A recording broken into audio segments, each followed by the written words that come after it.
Hello everybody, this is Dr. Novak. Welcome to my channel. In this video, I have a very good video for you. I got a product, I bought it myself, and I like it when I buy products that really do what they're supposed to do. They work. And that's kind of unusual because there's always a debate on if you buy a product, does it work for one person, does it work for another person? But in this video, I'm going to tell you about a product that works, it's easy to use, and definitely it's for the beginner plus the more advanced hobbyist. And that's all coming up next in my video, so stay tuned.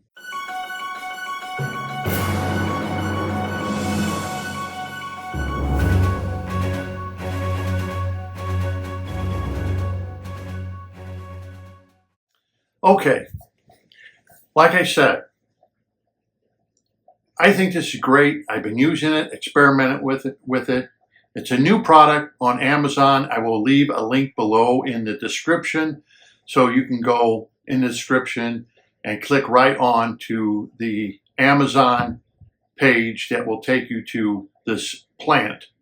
Now, I know what you're thinking. As soon as I say the word plant, I'm not interested in plants. Some of us are saying, I don't have CO2. Others are saying, I don't have lighting. Don't worry about any of that. Let me explain to you. I'm going to explain to you the good and the bad about this plant. One thing about this plant, it mimics other plants. Monte Carlo, baby's tears. But if you get into Monte Carlo, you get into baby's tears, it really does better if you use CO2, and it really does better if you use bright light. For those hobbyists that don't want to deal with CO2 or don't want to deal with bright light for the baby tear Monte Carlo, it's a plant that will wind up probably dying on them, and it's expensive. So with that in mind, everybody kind of likes Monte Carlo or baby tears, but with that in mind, a lot of hobbyists stay away from it because of that. But I was on Amazon and I found a plant which is new. It says new, and I'm going to be honest with you. Here's a package of it. It's some seeds, and I ordered it. You get 2 packs. It's called Aquarium Small Leaf Grass. It's right there on the barcode and everything. Small leaf grass. And it says new. So it's a new product on Amazon. And that's what it goes under, small leaf grass. And the product itself, you get 2 bags of it. You get 2 bags of it. And as you can see, each bag is full of thousands of plants.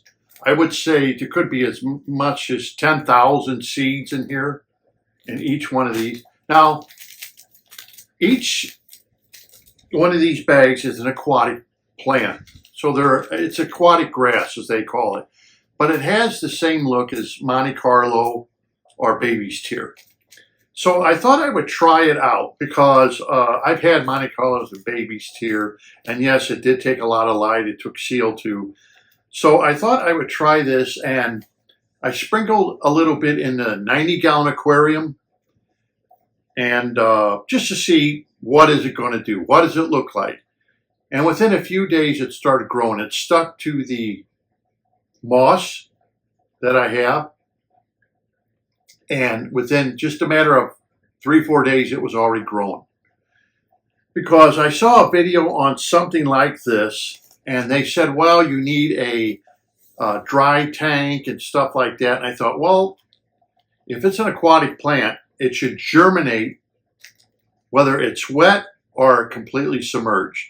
Where when I saw this video, I don't know if they were talking about this particular plant, but they said it will only germinate non-submerged. So you have to keep them, if you put it on a substrate, you have to keep it damp and wet for it to germinate.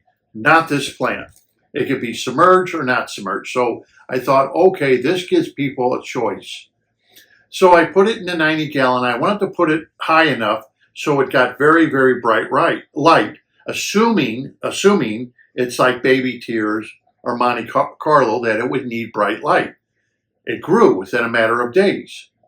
and I was really quite surprised. Very nice, bright green little leaf.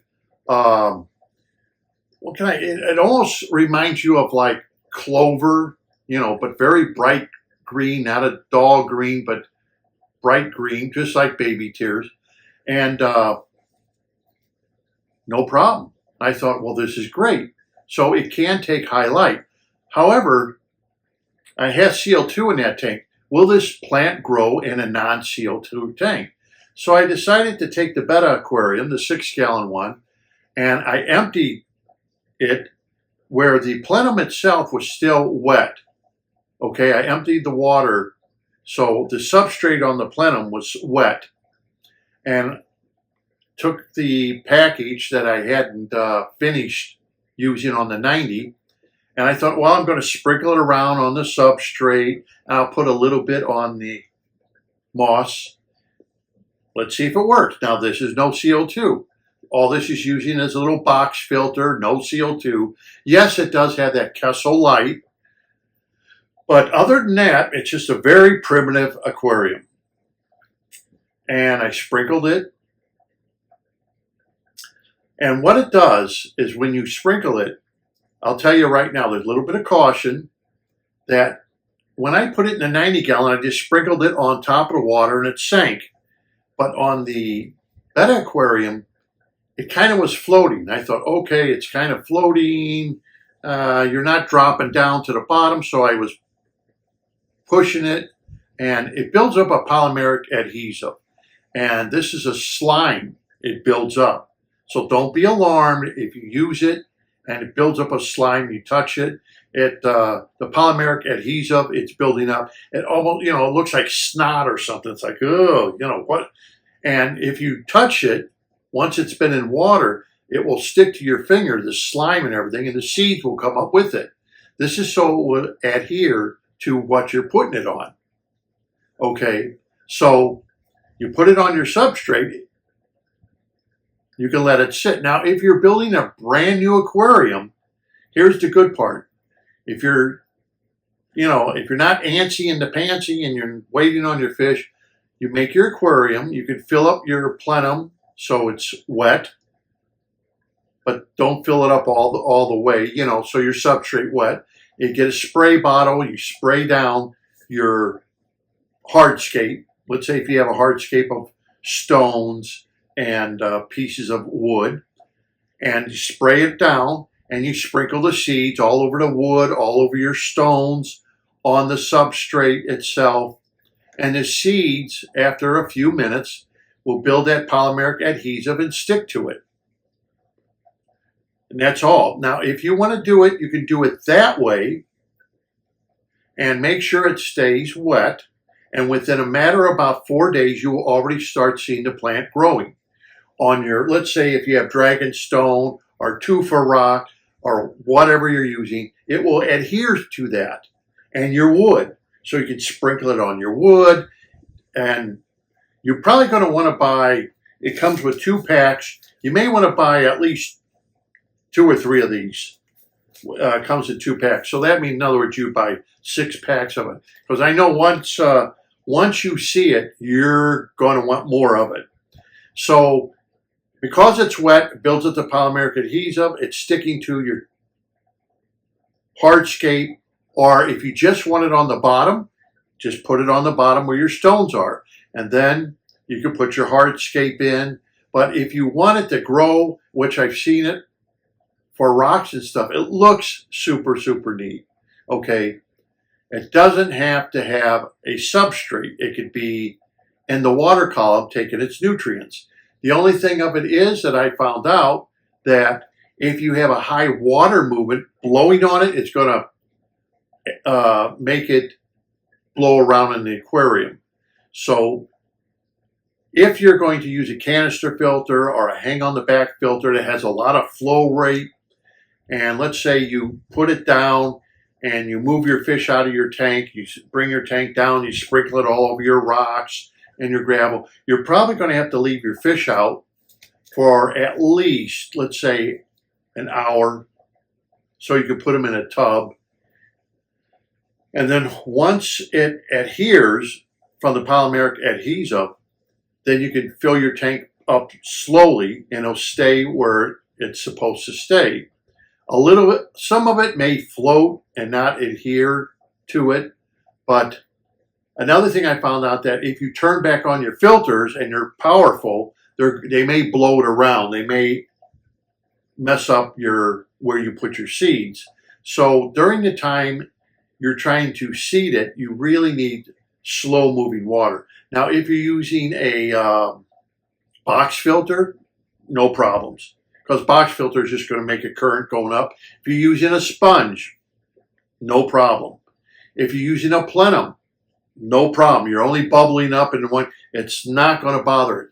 It's only going to be your canister filters and your hang on the back filters that really make circulation in the tank that may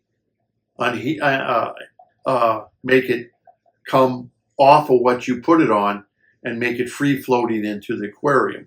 So during the time it is really taking hold, you may want to cut back on the flow rate of your power heads or anything else as it's growing.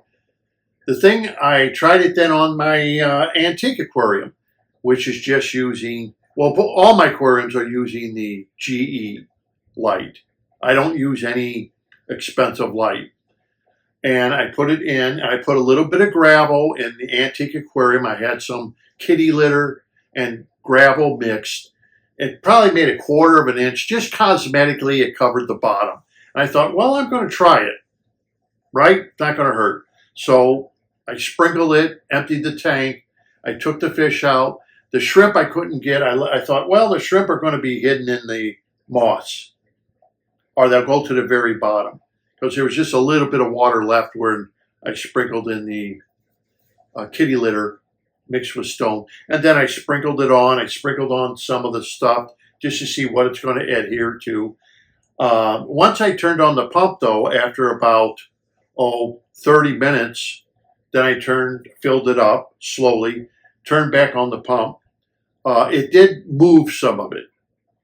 Okay, it brought some of it up. But the tank looked bad. And it had a slime coat on things, because that's what it creates. It creates this slime that protects it.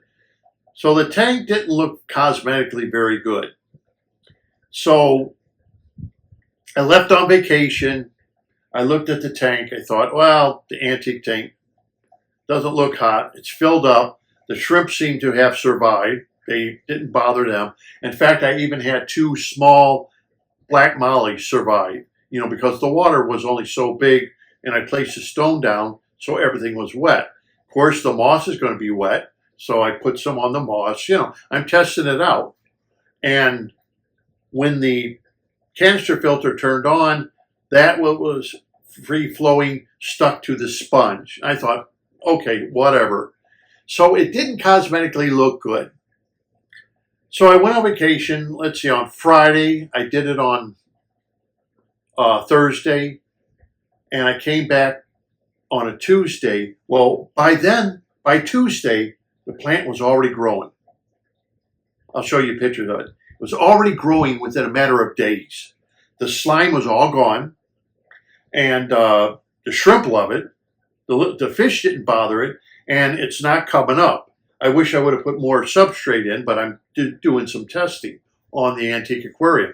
But the thing I notice is, until it adheres, the root system is about 2 inches long, so it's already going into the substrate.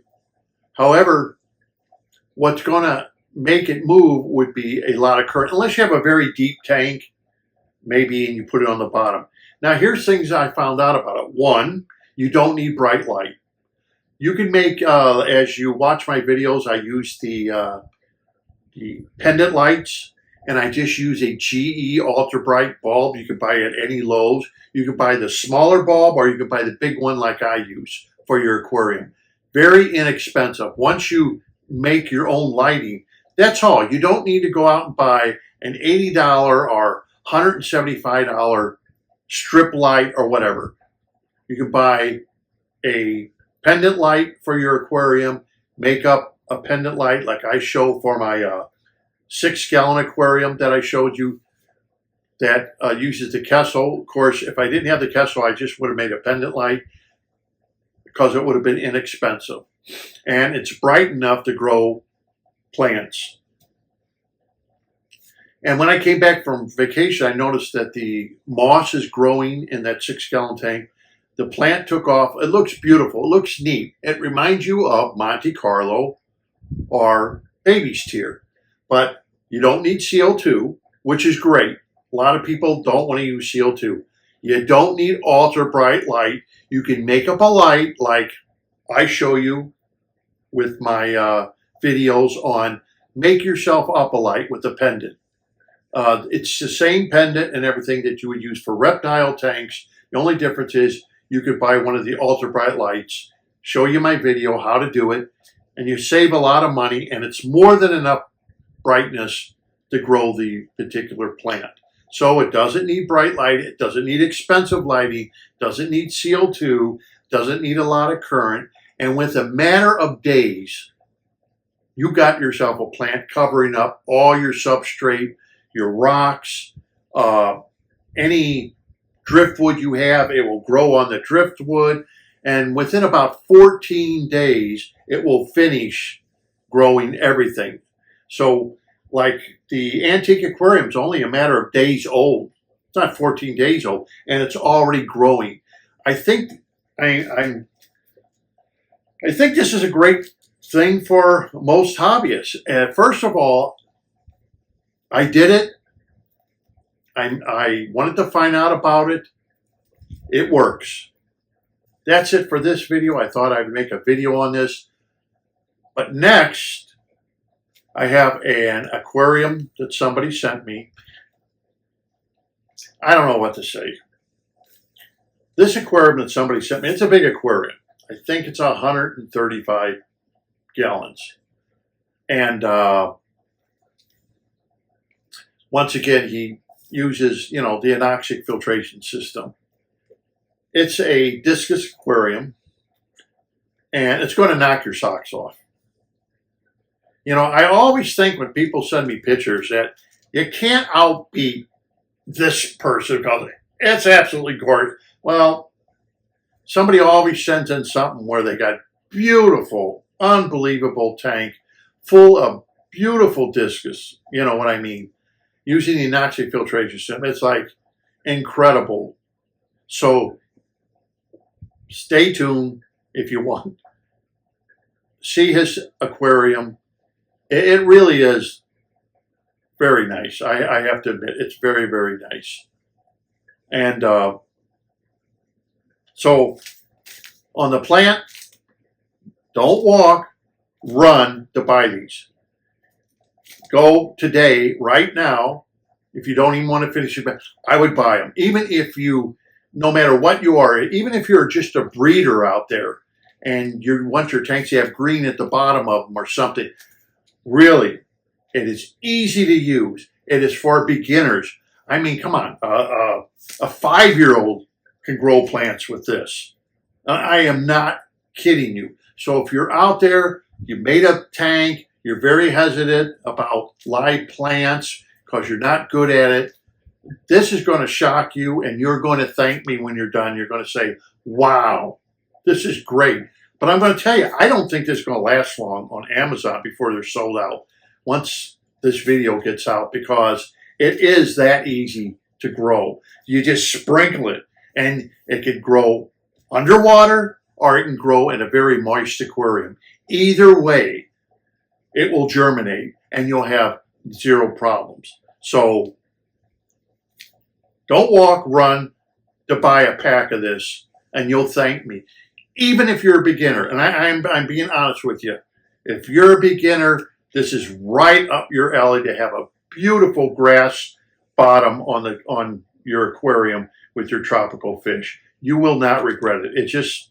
I just warned you about a few things, the slime and all, but it will go away and you'll thank me later. Okay, so let's get into the hobbyist aquarium, and that's coming up next. Okay, what you're looking at is a 135-gallon tank from Rob, and I will leave you an email if you want to send me pictures of your tank and everything in this video, so you can send me pictures of your tank and information that you may have for others. Anyhow, I'll read you what he sent me, what Rob sent me. I wanted to send you some information on one of my aquariums. It's a 135-gallon tank that was set up in July of 2022. It has a Lee's under gravel filter.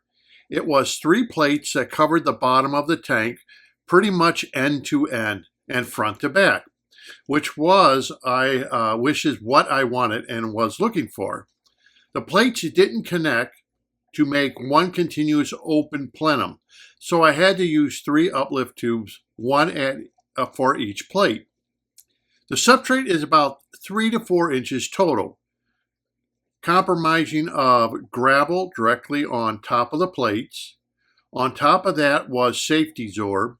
On top of that was special kitty litter. On top of that was fluorite red. On top of that was more special kitty litter. I probably used a fluorite red for iron source. And finally capped off with more safety zorb. I like the dark brown color of safety zorb. Yeah, I noticed that some of the kitty litters and safety zorb, they may have a different color. Some may be brownish color and some may have a grayish color to them. That may change over time and get darker as time goes on. Okay, I am using 4 704B canister filters. Each filter is set up the same way. Each filter has 4 square trays. And the 2 bottom trays, I have sponges. The 2 top trays are loaded with BCB bags, which contain the special kitty litter and fluorite red. I also have all 4 UV lights on 24 hours a day. So I guess he's saying the sunset filter comes with UV lights already built in them. I'll be changing them out soon as they have been going on for about 6 months now. I did a fishless cycle using Fritz ammonia chloride, and I also added fish food towards the end of the cycling period. I cycled the tank for 3 full months. I wanted to have plenty of bacteria before adding any fish. In the tank, I have discus, Bozemanii rainbow fish, and electric blue rams. I wanted to have the tank. I'm sorry, getting ahead of myself. I wanted to thank you for helping me set up this tank. It is by far the most stable tank I have ever had. So I take it by that statement he's had more than one aquarium, and this is not his first time at the prom. I do not gravel vac at all. I only need to wipe the glass once every 1 or 2 weeks, and it is not much to wipe really. The artificial plants and the sticks, surprisingly, I haven't had to clean since November, which I'm very surprised and very happy to report. That would be November of 2022. So that's quite a few months now. He's been running without having to clean it much. My lighting is from Current USA, a Serene series, which is light on top and background lighting. I do a 40-gallon water change weekly, but that's about it. My water parameters run temperature 87 degrees, ammonia 0, nitrates usually about 10 parts per million, sometimes 10 to 25 by test strips from Aquarium Co-op. Test strips aren't going to be as accurate if you maybe get like a HANA test kit or an API test kit. That's just what I found out with test strips, because it seems like with test strips, and I'll tell you, here's what I found. You open up the container, you pull a test strip out, air gets in there, and that air, along with humidity, gets in there, and it affects the test strips. So every time you open and close it, the test strips read a little less accurate than they did when they were brand new and you just opened up the container. That's what I found out, okay? I'm not saying it's aquarium co-ops. I'm saying all test strips seem to do that. That's why when diabetics have test strips, they tell you, and it's to open it and close it as soon as possible so the humidity in the air does not affect the accuracy of the test strips. And that's why they only give you enough test strips for a month. So they will keep their accuracy. And it's only because of the moist air getting inside your test strip container. The same thing with the strips you use for aquariums. The more times you open and close the container, the less accurate those test strips get. That's just what I noticed. Nitrites are 0 parts per million. Hardness GH is 25 to 300 parts per million. Alkalinity KH is 50 to 60 parts per million. pH is between 6.6 and 6.8. Whatever comes out of the tap, I do not adjust it. So here's a case where somebody is using kitty litter oil dry and they seem to have a pH of exactly what they want. Like I said, I've noticed some hobbyists say, oh, the kitty litter made the pH go up higher. I've seen hobbyists say it goes down. But apparently he's using a mixture of kitty litter, oil dry, and his pH is staying stable at 6.6 to 6.8. Thank you for your help and all that you do for the aquarium and fish keeping community. And he's got a few pictures that we are looking at. So I want to thank Rob. And here's a link in case you would like to send me any pictures of your aquarium like Rob has. And that's it for this video. And I want to thank Rob for his excellent looking aquarium. And I guess what people need to look at when they look at Rob's aquarium, of course, is a 135-gallon tank. It's a big tank. If I'm not mistaken, it's at least 24 by 6 foot by 24 inches high at least. You know, he's got a lot of money invested into this aquarium, a lot of money. You know, discus are not a cheap fish. They're very expensive. So I want to thank Rob for sending it. I hope this encourages other people, especially those who are namesayers that don't like plenums or don't want to deal with it or whatever. Anyhow, that's it for this video. I want to thank everybody for watching. Until next time, this is Dr. Novak. Don't forget to subscribe to my channel. I talked to an individual who has a YouTube channel, and he told me he'll get 30 likes on his YouTube channel. He said most of them don't even subscribe. He said they'll put a like, but for some reason they won't subscribe. Anyhow, the algorithm of YouTube is how many subscribers you have. That helps. I don't understand why people don't subscribe, but they'll watch it and, nah, I don't want to subscribe. Well, that hurts the YouTube channel maker, actually. That's all it does. I think people probably know that, and that's maybe the reason they don't subscribe. They just don't feel like it. But it doesn't make any commitment on your part to subscribe at all. It really. If you don't want to be bothered with notices, and don't click on it. But at least you're a subscriber, and YouTube looks at that as people have subscribed to watch it, and it helps the algorithm of the YouTube channel. So until next time, this is Dr. Noah.